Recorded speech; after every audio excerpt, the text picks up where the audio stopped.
Olá, tudo bem? Esse é o nosso Drops de Teologia, o nosso projeto de vídeos curtos para perguntas difíceis, aqui do canal Um Papo de Teologia e Coisas Afins. Participe conosco, deixe o seu like, faça a sua inscrição, mande mensagem, faça perguntas. Nós queremos te ajudar a entender a Palavra de Deus. Olá, tudo bem? Nós estamos aqui para mais um dos nossos vídeos Drops de Teologia, um vídeo para perguntas que geralmente são perguntas complicadas ou temas que não são muito abordados nas pregações nas nossas igrejas. Eu sou o pastor José Cândido, esse é o canal Um Papo de Teologia. E se você ainda não estiver inscrito, se inscreva no canal para você receber as notificações, ative aí o sininho, deixe o seu gostei ou não gostei e as suas perguntas, as suas sugestões de perguntas para o nosso quadro. Vamos lá! Hoje eu quero ser mais sucinto aqui nas respostas, porque eu quero tentar, no nosso tempo aqui, eu quero tentar responder as 5 perguntas. Então, a primeira pergunta, uma pergunta muito comum e que geralmente é uma pergunta de quem está começando na caminhada cristã, de quem está começando a ler a Bíblia. Eu mesmo, há alguns anos, me fazia essa pergunta, tentava encontrar uma resposta na Bíblia e só depois de algum tempo consegui ter paz na resposta que eu tinha não só entendido a partir da Bíblia, mas a partir de das opiniões de outros teólogos. E a primeira pergunta é: com quem Caim se casou? Se você observar, essa pergunta está na nossa abertura, é uma das primeiras perguntas que foi enviada e nós fomos deixando para responder depois, né? Hoje nós queremos responder: com quem Caim se casou? Veja, a palavra de Deus nos diz em Gênesis, no capítulo 5, no versículo 4, que viveu por mais cerca de 800 anos e gerou filhos e filhas. Caim já havia se afastado da presença de Adão, já estava morando em uma região que a Bíblia chama de terras de Nod.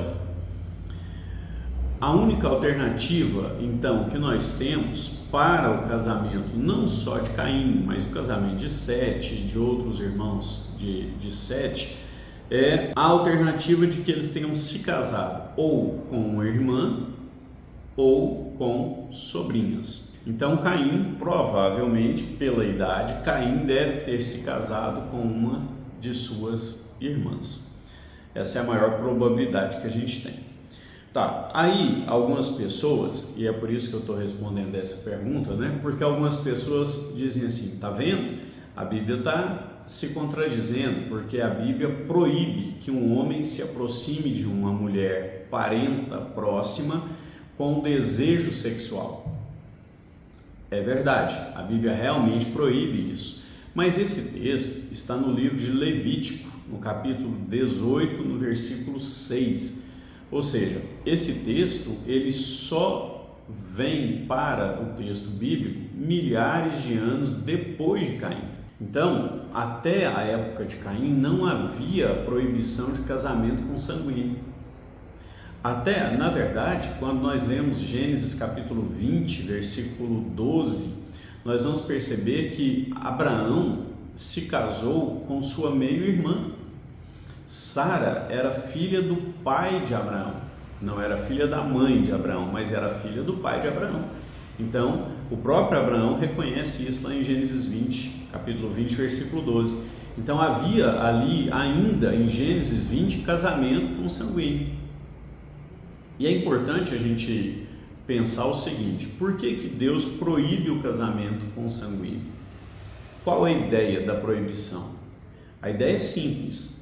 Deus proíbe o casamento entre pessoas consanguíneas próximas para evitar que os efeitos da queda, que alcançaram também o DNA do homem, aparecessem nos filhos daquele casal. Hoje, nós sabemos, 4.000 anos depois, nós sabemos que parentes próximos têm, naturalmente, uma probabilidade maior de terem filhos que apresentam problemas ou doenças que são transmitidas geneticamente. Não é verdade? A biologia já provou isso. Então, muito antes da biologia provar, muito antes da gente entender o que era genética, Deus já havia dito isso. Está lá em Levítico 18:6. Um homem não deve se aproximar de uma parenta próxima com o desejo sexual, ou seja, com a intenção de ter filho com ela. Então, como o casamento era para ter filho, para gerar descendência, o homem não podia se aproximar de uma parente próxima para se casar, porque não era para ter filho. Agora, por que Deus demorou tanto? Essa também é uma boa pergunta, né? Por que Deus demorou tanto para proibir? Também a resposta é simples.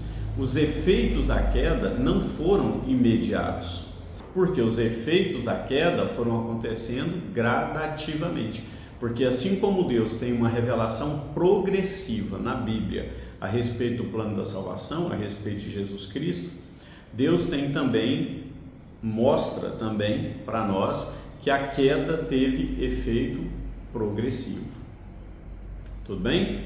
Então, Caim se casou provavelmente com sua irmã, existe a possibilidade de uma sobrinha, mas provavelmente com sua irmã, e nessa época, na época de Caim, não era proibido o casamento consanguíneo, porque os efeitos da queda, no que se referia a transmitir doenças geneticamente, ainda não haviam se manifestado. Segunda pergunta: as pessoas têm muita dificuldade em entender o que é o sacerdócio. Então, eu ouvi há poucos dias de uma pessoa que quem inventou o sacerdócio foi Moisés, e que o sacerdócio só vai surgir com a tribo de Levi, com os descendentes de Levi e a partir de Arão, a partir do irmão de Moisés. Bom, então vamos lá. Primeiro, quem inventou o sacerdócio não foi Moisés. Quem escolheu a tribo de Levi não foi Moisés. Quem determinou que os sacerdotes do Antigo Testamento fossem todos da tribo de Levi não foi Moisés.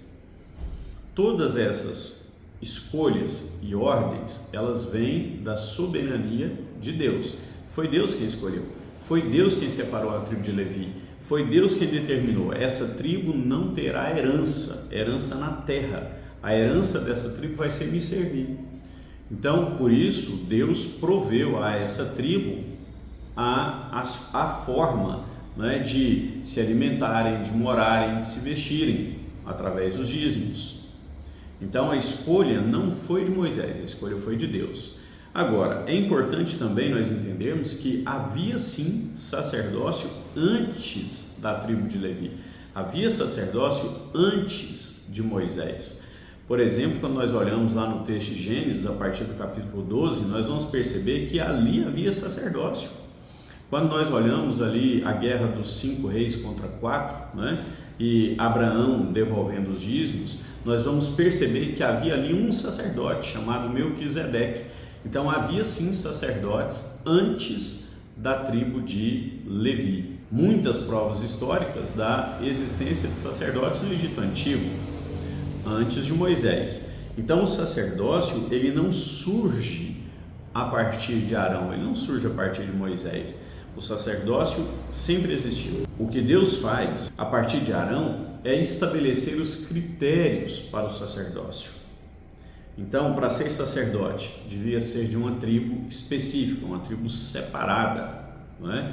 A palavra, inclusive, ali para sacerdote não é a mesma para sumo sacerdote, né? Que seria um sacerdote acima dos outros, um sacerdote que estaria digamos, na presidência, né, dessa tribo. Quando nós pensamos aí nos Cohen, né, da tribo de Levi, todos os Cohen são sacerdotes. Agora, havia um Cohen Gadol, que era o sacerdote principal, que era o sumo sacerdote. Essas normas, esses critérios, eles surgem a partir de Arão, a partir do sacerdócio de Arão, a partir de Moisés. Mas não foi Moisés quem criou o sacerdócio, ele sempre existiu, e o texto de Hebreus nos diz que Jesus é o sacerdote eterno, não apenas depois de Moisés, mas aquele que sempre foi um sacerdote perfeito. Ok? Mas eu quero hoje trazer uma outra pergunta a respeito de uma possível contradição. Os textos são Mateus capítulo 1, versículo 16 e Lucas capítulo 3, versículo 23. Esses dois textos falam da genealogia de Jesus. E nos dois textos nós temos uma diferença quando os escritores falam de José, pai de Jesus, em relação ao pai de José. Mateus diz que José era filho de Jacó e Lucas diz que José era filho de Eli. Quem está certo? Vamos lá. Primeiro, eu quero te dizer que existem algumas explicações. Eu quero destacar aqui apenas duas. A primeira delas é a explicação de que Lucas, por não ser judeu, por ser grego, né? Lucas é um historiador, é um médico grego, e Lucas está escrevendo sem a preocupação de relacionar a genealogia como os judeus faziam, citando apenas o nome do pai. Por quê? Porque quando você olha qualquer genealogia na Bíblia, seja no Antigo Testamento ou aqui no Novo Testamento, você vai perceber, por exemplo, no livro de Mateus, que era judeu, que nessa genealogia existe uma preocupação em relacionar o nome dos patriarcas, os nomes dos patriarcas. Então, uma das explicações que surgiram para essa diferença foi a de que Lucas estaria relatando aqui a genealogia de Maria. Enquanto Mateus diz que Jacó era o pai de José, Lucas está dizendo que era um genro de Eli. Eli seria o pai de Maria e que passa a ser chamado de filho por ter se tornado genro. Bom, essa é uma explicação, na minha opinião, difícil de ser aceita. Por quê? Porque se nós aplicarmos esse critério, se nós dissermos que aqui no versículo 23, Lucas está falando que Eli é o pai de Maria e que José seria o filho por agora, né, por afinidade, porque se casou com Maria, nós deixamos de ter um critério objetivo, passamos a ter um critério extremamente subjetivo. Se nós estamos aplicando Eli para pai de Maria, por que nós não podemos aplicar qualquer um dos outros nomes para pai de qualquer outra mulher? Mas não tem outras mulheres relacionadas. No texto de Mateus nós temos o nome de Raabe, nós temos o nome de Ruth, não é? Então, o critério, quando nós vamos interpretar um texto bíblico, o critério, ele não pode ser um critério que muda de um texto para o outro, porque senão a gente não vai ter nenhuma segurança interpretativa, não é? Então, para mim, essa explicação é muito mais uma tentativa católica romana de ligar o Evangelho de Lucas à pessoa de Maria, porque foi Lucas, né, quem aqui no capítulo 2 mostrou os detalhes tanto do casamento de José com Maria, né, quanto da ida de José e Maria para Belém, da necessidade do censo, né, da exigência do censo, né, o anúncio do nascimento de Jesus. Eles estão aqui em Lucas.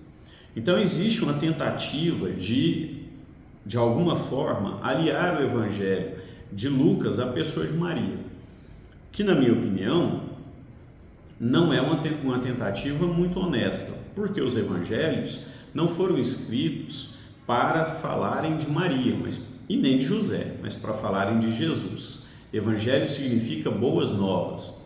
E o que isso quer dizer para nós? Que os evangelhos foram escritos para falar a respeito da boa nova da salvação. E a salvação só vem por Jesus Cristo.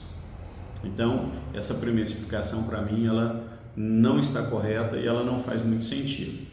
A segunda explicação está de acordo com o costume judaico, de acordo com o que está no texto de Deuteronômio, ali a partir do capítulo 25, que é a chamada obrigação do levirato.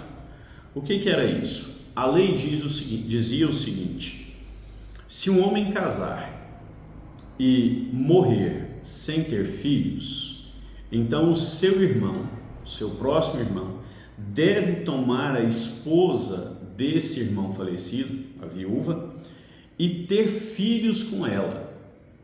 Ocorre que a lei dizia assim: ele vai se casar com ela, mas os filhos que irão nascer não serão filhos dele, mas filhos do irmão que morreu. Difícil de entender? Vamos lá. Digamos que Pedro se case com Marta e Pedro morra sem ter filhos. Bom, nós temos aqui um problema. Qual o problema? Problema jurídico. Qual o problema? Para quem vai o patrimônio do Pedro? Todo esse patrimônio vai ser transmitido para Marta, para a viúva.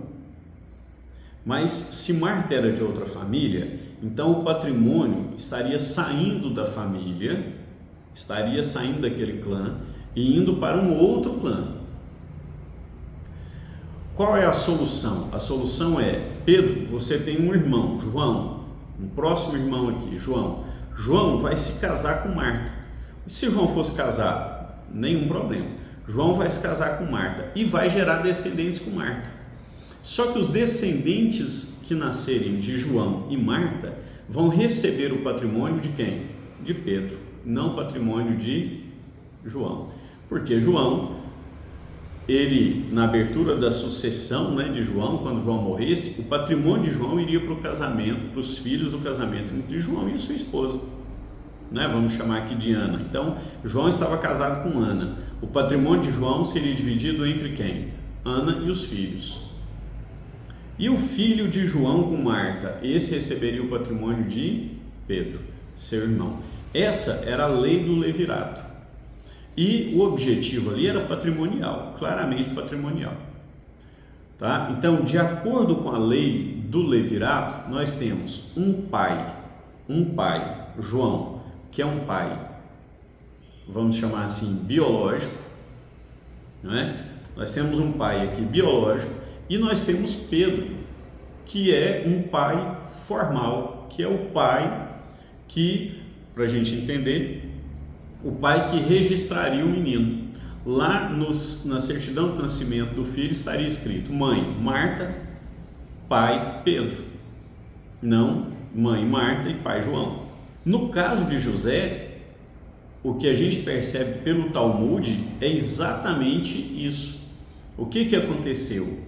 O pai de José, Jacó, morre antes de José nascer. Antes sequer de que José tivesse sido gerado. O irmão de Jacó, então, se casa com a viúva e tem um filho, e esse filho se chama José. Jacó e Eli são irmãos. Então Jacó morre sem ter filho, Eli casa e tem um filho para o seu irmão, e esse filho é José. Tudo bem?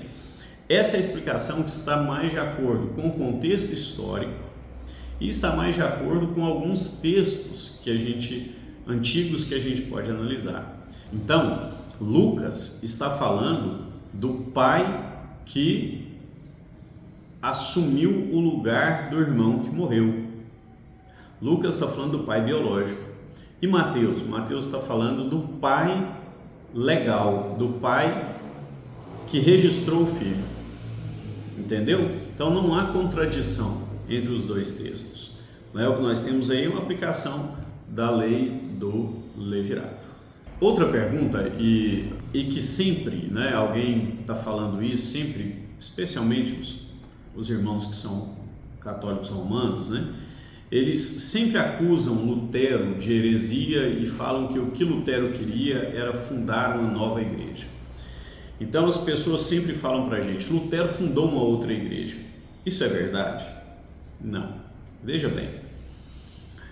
Primeiro, a gente precisa entender, e nós temos vídeos aqui no canal explicando isso de forma clara, eu vou deixar aqui também um card. Nós precisamos entender que Lutero, ele não queria sair da igreja. Lutero não queria deixar a igreja católica romana. Lutero propõe, através das suas 95 teses, uma reforma profunda na igreja. E por que Lutero propôs essa reforma? Porque Lutero percebeu que a igreja havia se afastado da Bíblia, que a igreja católica romana não mais seguia a Bíblia, que os papas eram homens carregados de pecados, sem nenhum apego à santidade, mas com muito apego ao poder, com muito apego ao dinheiro. Lutero, então, percebendo isso, ele estudando, meditando nas Escrituras, ele entende como outros antes dele, né? Nós podemos aqui rapidamente pensar em Wycliffe, nós podemos pensar em Savonarola, nós podemos pensar em John Huss, não é? Outros homens antes de Lutero tentaram fazer a mesma coisa que Lutero fez. A diferença foi que esses homens foram presos, julgados, condenados pela igreja, né? E alguns queimados pela igreja, com exceção aí dos que eu citei de Wycliffe. Mas Lutero, então, ele deseja que a igreja volte a ser a igreja primitiva. Então Lutero não fundou uma nova igreja, Lutero tentou fazer com que a igreja retornasse ao que era a igreja primitiva. A verdadeira igreja apostólica é a igreja primitiva, não é nenhuma outra. Não existe nenhuma outra igreja apostólica, no sentido de ter sido fundada por apóstolos, depois da igreja do século I. Tá? Pastor, mas nós não temos apóstolos hoje? Nós podemos até discutir isso em outra ocasião, né? Mas nenhuma igreja fundada por nenhum desses homens tem a mesma autoridade da igreja apostólica do primeiro século, da igreja que nós, na teologia, chamamos de igreja primitiva. Então Lutero não queria fundar uma nova igreja. Lutero queria que a igreja voltasse a ser igreja e não um amontoado de ideias e de doutrinas que não tinham amparo bíblico. Por isso, Lutero foi excomungado. É bom lembrar que na famosa Dieta de Worms, Lutero, inclusive, desafiou os representantes da igreja romana ali presentes, né, inclusive na presença do próprio inquisidor Tetzel, a provar biblicamente que ele estava errado. Famosa frase de Lutero: a não ser que eu seja convencido pela razão simples ou pelas sagradas escrituras, eu não me retratarei. Lutero não se retratou porque não conseguiram convencê-lo biblicamente de que ele estava errado. Então, o que Lutero faz é dar início a uma retomada do que era ou do que havia sido a igreja primitiva. Claro, com dificuldades, com erros, com muitos acertos, mas também com muitos erros, né? As pessoas que estavam ali à sua volta, Melanchthon, depois um pouco mais distante, mas o próprio Calvino e outros que vieram depois, eles entenderam parte do que Lutero queria, mas não entenderam tudo, não é? Por isso, a igreja reformada ou a igreja protestante, a igreja evangélica, tem como marco ou como uma das suas principais doutrinas o sola scriptura, somente a Bíblia. Nós não aceitamos tradição como valor para se estabelecer doutrina. Por quê? Porque a tradição está carregada de erros humanos. Então, para nós, se não estiver na Bíblia, não serve. E aí você pode até pensar, mas tem muita coisa que muitas igrejas fazem e que não estão na Bíblia. Então eu quero te dizer, saia dela. Porque a primeira coisa que você precisa olhar em uma igreja é se ela é bíblica. Se ela não for bíblica, ela não é, na essência, igreja. Eu espero ter te ajudado, ter respondido e ter contribuído, né, para o seu conhecimento, para o seu crescimento no conhecimento da Palavra de Deus. Até o nosso próximo vídeo. Deus te abençoe.